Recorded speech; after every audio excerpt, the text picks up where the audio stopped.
Hello, my name is Aaron. I was with my sister, which was granted a Make-A-Wish trip.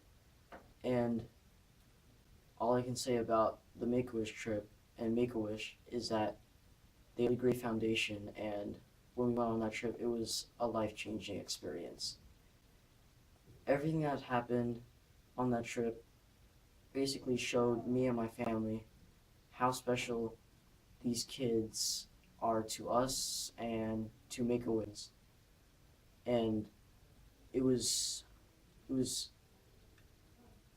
it was really emotional how my sister couldn't say anything. We wouldn't exchange a normal life, a healthy life of a disabled child for a trip. You know, what would you choose? You would obviously choose to have a healthy life.